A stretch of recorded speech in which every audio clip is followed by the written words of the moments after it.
wonders of the world. So many wonders to behold. So many questions in my mind.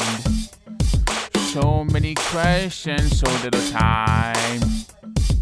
Answers don't so easily come unless you know to ask someone who is a master of the trade.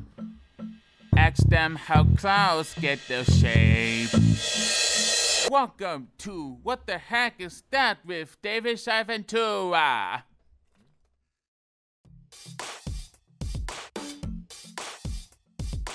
Welcome to What the Heck Is That, where we explore my favorite things by interviewing masters on certain trades. We have a cool lineup that includes music, gaming, animation, and more, all coming out this first season, so stay tuned! Hello video game lovers, and welcome to What the Heck Is That with your host David Shai Ventura, #stay-at-home interview. Today we are going to have a great show as we are interviewing someone who works in the world of video games. I am excited to be here with Shay Burrows, who creates video games. Welcome, Shay Burrows. Thank you for being here today. It's crazy with what is going on in the world right now. How are you dealing with it? I'd say the primary challenge right now is just juggling between both my wife and I still work full time, and then we have our daughter Ren, who will be 19 months this month. And just kind of juggling between doing work from home, which is what people are asking people to do, and then also parenting. So it's kind of like working 3 jobs with 2 people, which presents challenges and interesting, and it's fun. It's great to be at home with her and watch her develop and all that kind of stuff.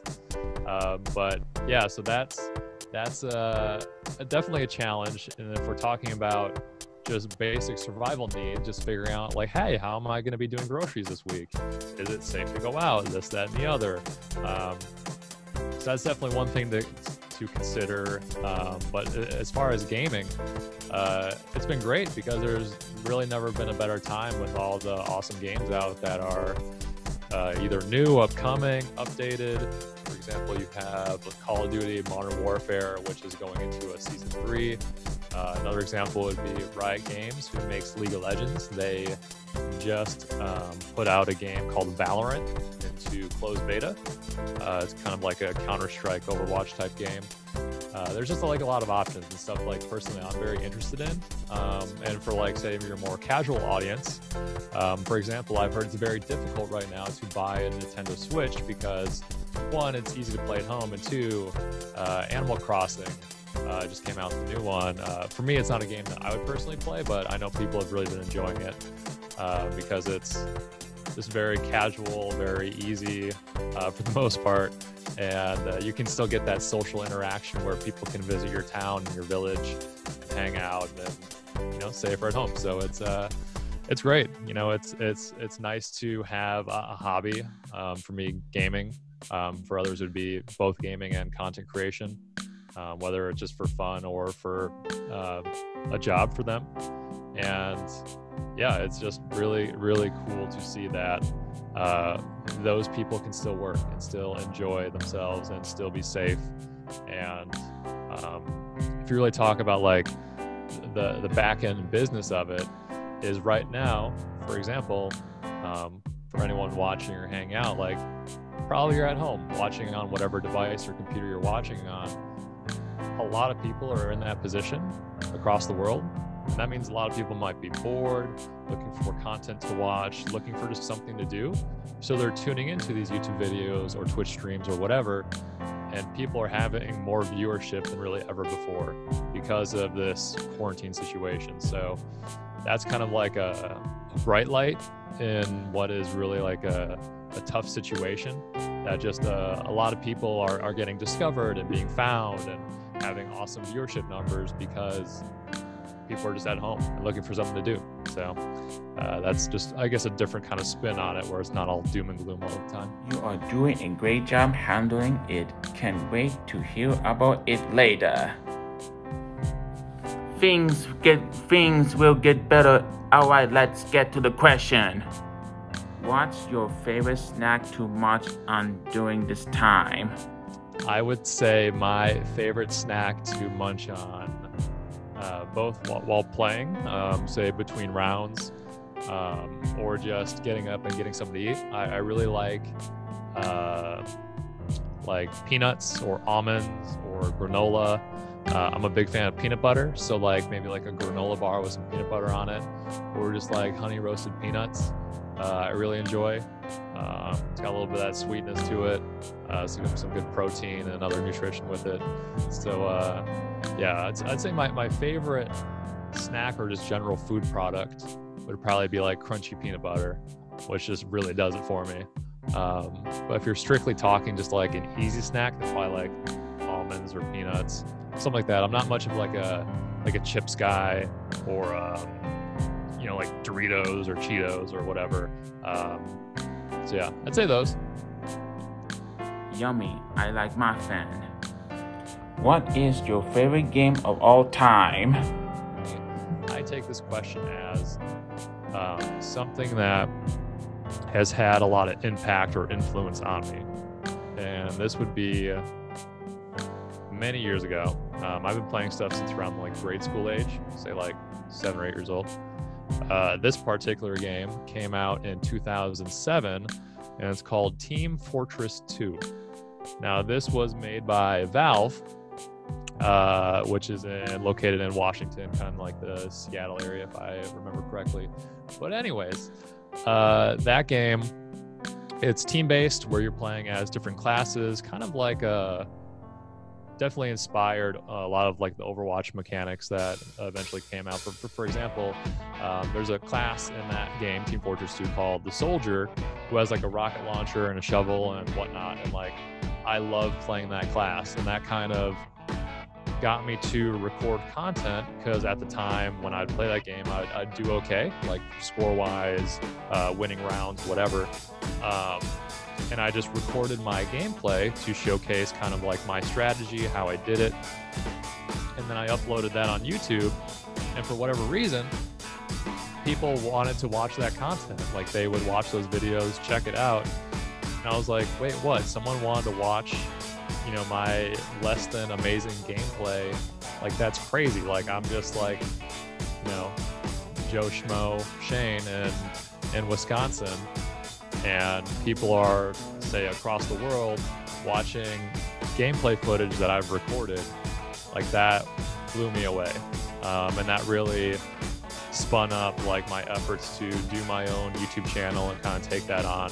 So influential wise, I think Team Fortress 2 is probably my favorite game of all time, even though I don't play it anymore and I've moved on to other stuff.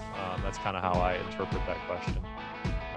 And there's others say Battlefield 2142.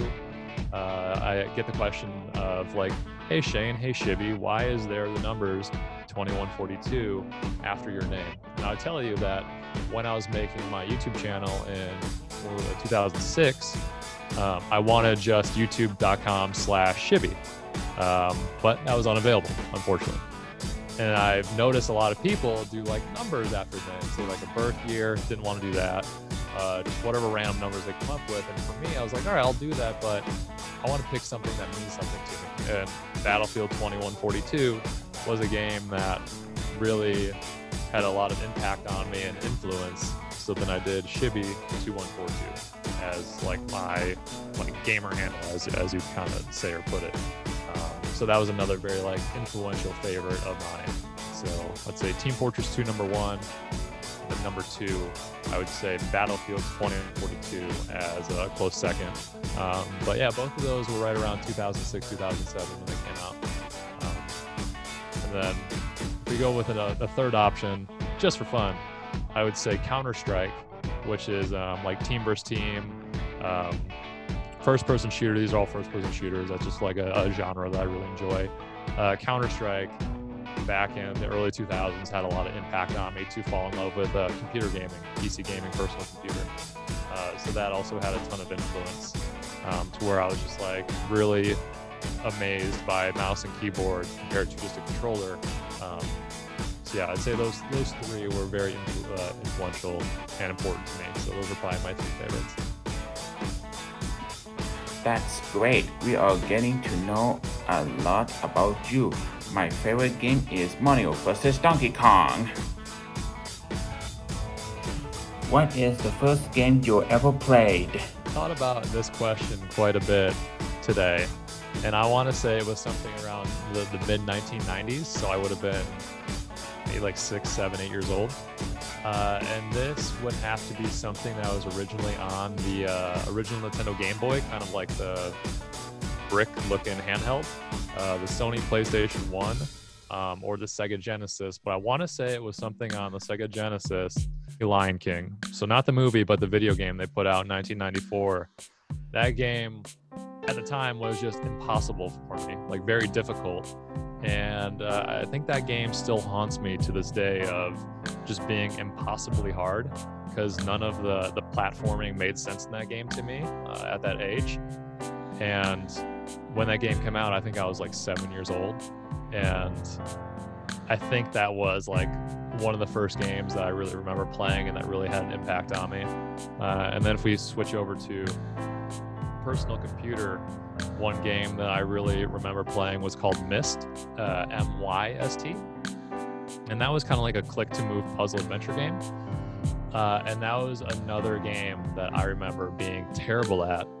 And it was pretty much impossible just because I didn't have the thought process to think through. Like, it was a game for like adults, in my opinion, to kind of figure out the puzzles and like what I was supposed to do and where I was supposed to go. So yeah, just like games that were too difficult for me. And I think that's why I remember them, just because it wasn't just like Pong or, Snake or something like that. These were like kind of memorable experiences, even though they were negative. I think those would have to be my answers. So either the original Disney Lion King game on the Sega Genesis, or Myst, which was on the personal computer back when. That's awesome. I'll start with Pokemon. Are there any games you are really bad at? Yeah, no, that's a great question. So I'd say platforming games. So basically games that you have your character and you have to like jump from platform to platform, kind of like, say like Mario is essentially a platformer. But that's like 2D where you're just moving from side to side on the screen. Or it could be like 3D, say like Uncharted or Tomb Raider or whatnot. But basically like where I would need to wait for dangerous traps or bridges or certain objects to rotate around. Because if the game for me isn't engaging enough, like I'll lose interest and just get distracted. And like, for example, say I miss a jump and I have to wait for like a bridge to like rotate for like a minute and then I get my next attempt. Like for me, that's just like kind of boring and bad gameplay. So I'd say platforming games are definitely not a strength of mine. And then games that are very dialogue heavy, where you have to do a lot of reading, where characters are just chatting to each other and like you need to read to figure out what's going on. That can kind of burn me out over time. Or I'd say games that have a lot of side content, like side quests. This would not be a case for like Witcher 3. I think they do it very well. But maybe a game, say a bad example would be like, say like World of Warcraft or like Fable or really like any like open world game where you have your main storyline where you can go and like fight the big bad guy, sure. Or you can go and like help the villagers or do this, that, and the other, like the side activities. I would end up doing so many of the side activities that my character would be just really strong. And I would lose interest in the game because I've been doing so much side content that I lose track of like what the main focus of the game even is. And like when you go and try to do like the final boss fight, for example, you just kick that character's butt because your character is so powerful from doing all the side activities. So like that's another game where like I feel like I'm bad at because I like obsessively want to do all the side stuff, which then kind of ruins my main experience on it. So yeah, I'd say those are probably my two answers. Good to know. Now I know what to challenge you in. Just kidding. I am really bad at Street Fighter. What is your favorite game console? I would have to say the original Xbox. So like the big, beefy, black and green monstrosity they put out. And that would be because console gaming wise, the original Halo, Halo 1 and Halo 2 were influential to me, where that's when Xbox Live was first coming out, where you could really play online with others through your game console.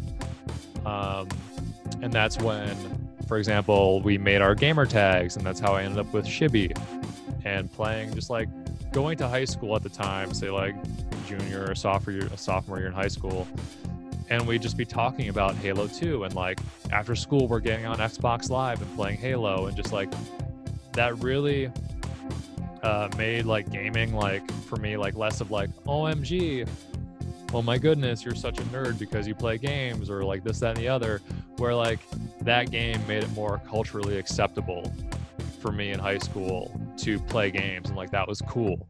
Like being good at Halo in high school was cool.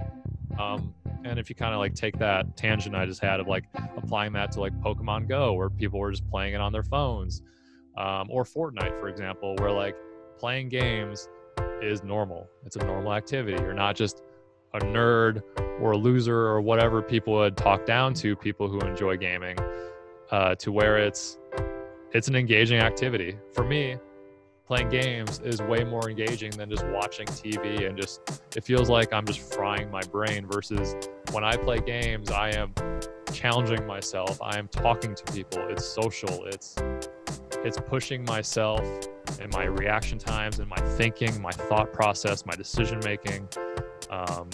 Say you're playing a game like, I don't know, say Sims or Gary's Mod or whatever, where there's maybe some social engineering with people, where it's talking to people, figuring people out, reading people, kind of like poker almost, but it's like, there's so many levels of enjoyment and like brain activity that I enjoy.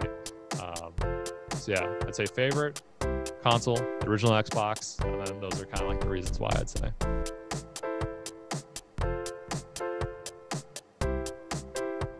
That's great. I like the Nintendo Switch. What is your favorite game to play with other people? Yeah, like FPS games or survival games, or it can be a mixture of both. And then something where myself and my friends have put enough time into it, where a lot of our choices in the game become very just second nature. Say for Call of Duty, you rotate around a certain map in a certain way, or position in a certain way, where you don't really need to think too much and try too much.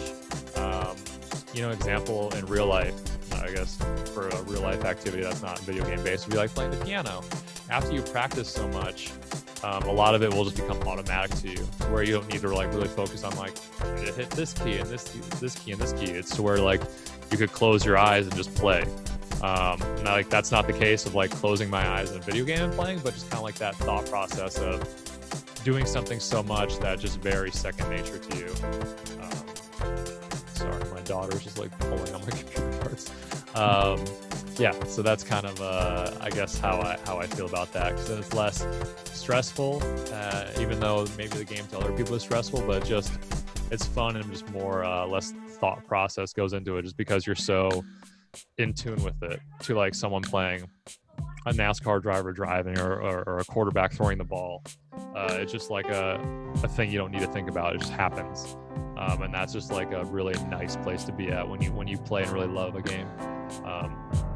Yeah, it's best with friends too. That's cool. I like playing by myself. What games have you worked on? This is also a phenomenal question. It's a good one that you brought up. So I've never really personally made a game. So like one thing my mom thinks is like, hey Shane, you make video games, right? It's like, well, no mom, I appreciate you thinking I do that. I used to make videos on games. So I'd play the games and then record what I'm doing and like make videos about it. So kind of like a different scenario there, but I've helped on other games as far as like they bring me in, or a group of people or content creators or whatever, to like provide advice and feedback on a game. So like a couple that I wrote down is WildStar, which was an MMO game, kind of like say World of Warcraft. and that was a studio that was near San Diego, California, called Carbine Studios. The game's no longer running, but that was something that I went down there maybe 3 or 4 times to see the game progress, to give feedback, like, hey, have you guys considered this? Or like, you know, this kind of feels weird. Have you guys thought about this? Or maybe tried this? I'm not really sure like what advice they took, but that was just something like I'm very good at providing a very good gut feeling on things. So I'd say WildStar. There was also Medal of Honor Warfighter, where I played that game before release many times to kind of just provided feedback. And then there was also a number of the Battlefield games. So say Battlefield 3, there was an alpha test. So it kind of goes like alpha, beta, and typically the game comes out. I remember being on the alpha test and sending a lot of feedback to the developers just on like, hey, this weapon feels too strong, or like this area of the map feels too much of like a choke point. Have you guys considered making this more open? Things of that nature. So I'd say like those are just kind of 3 examples of games that I remember playing very early on, whether at the studio or at a different location, and like providing people feedback on the guys who actually made the game. Just what I thought. That's great. I can tell that you are passionate about it. How long have you worked in this job? Another good question. So I moved to California, like you mentioned early on, in 2012. And the reason why I moved is because I was offered a job at the company called Machinima, which was like the first YouTube gaming network ever. That was just the first. And they were doing a lot of YouTube content, say like playing Call of Duty, or Skyrim, or World of Warcraft, or StarCraft. Just like that was like the first big thing in YouTube content creation and gaming. And I saw that they were taking resumes. And for me, I went to school at the University of Minnesota for biology. I was planning on going to med school. That was kind of my dream. Both my parents are medically minded, and that's something that I wanted to kind of follow in their footsteps, because I find the human body very interesting. And I also like technology, so I was thinking like radiology, kind of like you take x-rays, MRIs, that kind of thing. But anyways, I changed up my resume to more of what I was doing on YouTube, just kind of making content, more entertainment focused. I sent it in, and then I'd say a week later, 2 weeks later, I got a Skype call late at night, Wisconsin time, and I essentially got a job offer. And they said, hey Shane, hey Shibby, we want you. How soon can you move here? And I said, are you guys offering me a job, or what's going on here? And that was the case. And I said, all right, 2 weeks. And I moved to California and drove, from Wisconsin to California. It took 3 days. And then started working at Machinima. And I was there for 7 years. Held a bunch of different positions, but it was a good experience. Like, there was ups and downs for sure. The company ended up closing January of 2019. And since then, about a year and a month, I've been at a company called 3 Black Dot, 3BD. We're located in the Arts District, downtown Los Angeles. And essentially what we do, a variety of things, but what I'm tasked with is I'm on the talent team, the talent management, to where I am working with content creators, streamers, YouTubers, and trying to bring them opportunities, doing merchandise, events, things of that nature, helping with any YouTube problems, video problems, any questions, basically helping kind of like elevate their careers. And it's very satisfying for me, because I used to be a full-time content creator where I was at home making videos, doing streaming, all that kind of stuff. So it's kind of like I see myself as someone then helping them, which I could also see myself in, because I did that. So it's just like kind of like passing the torch, bringing, like paying it forward, that kind of thing. To me, that's very satisfying, and I really enjoy it because I used to do that stuff. So yeah, that's kind of my work experience, at least in the space. But as far as gaming, I mean, like I said before, like probably since I was in grade school, and it's just been a passion of mine. And I knew that when this opportunity came around, even though it was scary, even though I was nervous and like didn't really know, I literally had to pack up my whole life and move. that it was worth the risk. And so far it's paid off, where it's, I ended up meeting my wife here. We have a child now. Things are going great, other than quarantine and all that kind of stuff, which is scary. But, it's keeping our heads up and doing the best we can. And without loving gaming, YouTube, things of that nature, I definitely wouldn't be where I am now. So I owe it a lot to gaming for sure. I can call you an expert in the gaming world now. Are there any games that you would like the viewers to try out? The company I work for through Black Dot, we have a games team. I'm not on it, but they are at the office. Not right now, everyone's working from home. But there's a game that just came out that we helped publish called Misbits. MISBITS, Misbits. And the reason why I'm bringing this up is because it's free. It's free on Steam. Steam is one of the big computer platforms that you launch and you can play games through Steam. So that's one that if people game on the computer, it's cool. It's very casual. There's a little bit of combat in it, but it's very friendly. It's not too serious. So that's something that I encourage people to check out because it might be a fit for them. But other than that, there's a lot of just like good free games out there. So I don't want to be telling anyone like, hey, go and buy this $60 game because, financially you never know where everyone's at or what systems they have, or, maybe they are a mobile gamer. Maybe they play on their phone or their tablet. And for me, I personally don't play on my phone or tablet or things of that nature, so I don't have any recommendations there. But there's a lot of good options. A lot of people like Minecraft. Fortnite would be free. Minecraft would be paid. And if you want to go into more games that I personally play, Call of Duty Warzone is their kind of like Battle Royale version that just came out recently, and that's free to play, which is a little more intense for people, so maybe not the best recommendation. But yeah, there's plenty of like casual and free to play games that are out there that are very like relaxing and easy, not too stressful. And they're out there, and a lot of those deals would then be on computer, where I typically spend a lot of my time. So personally, like on the Switch or the Xbox or PlayStation, not too sure. I've also really enjoyed Rocket League when I played it. Some people have that for free from PSN, the PlayStation Network, or I think it's like $20.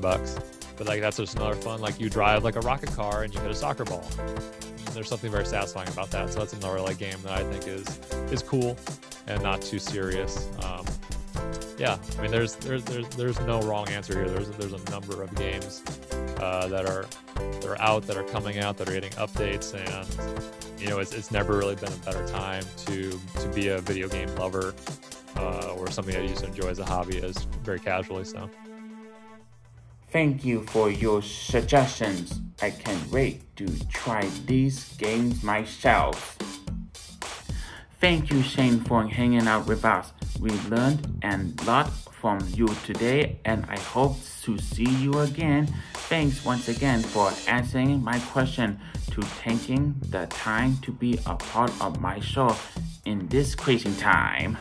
Oh, thank you for the invite, and letting me kind of tell you my story and kind of things I feel passionately about and enjoy. And apologies if some things got a little long-winded. I just kind of like explaining my reasoning and making sure people know where I'm coming from, because I've been in, I wouldn't say other interviews, but discussions where we're like, what's your favorite game? And you just kind of give like a one-line answer, and then it's like, wait, I think that game is terrible. And then it's just like a whole just big argument to where it's like, this is why I like this or don't like this, and here's my reasoning why.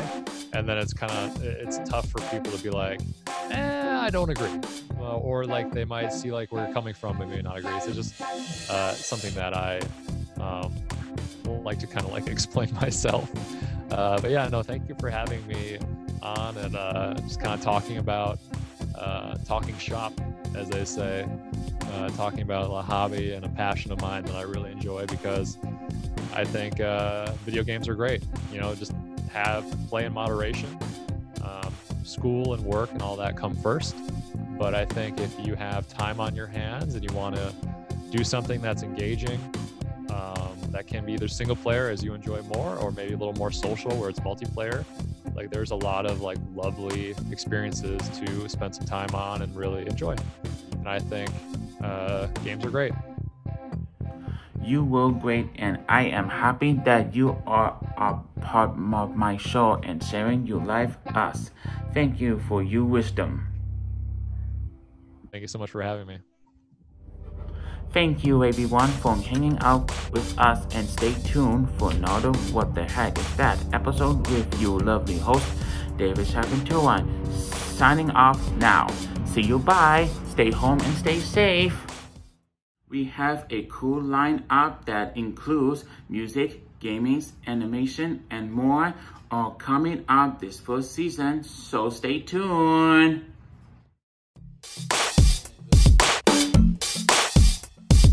What the heck is that? Wonders, oh wonders of the world. So many wonders to behold. So many questions in my mind. So many questions, so little time. Answers don't so easily come unless you know to ask someone who is a master of the trade. Ask them how clouds get their shape. Welcome to What the Heck Is That with David Shai Ventura.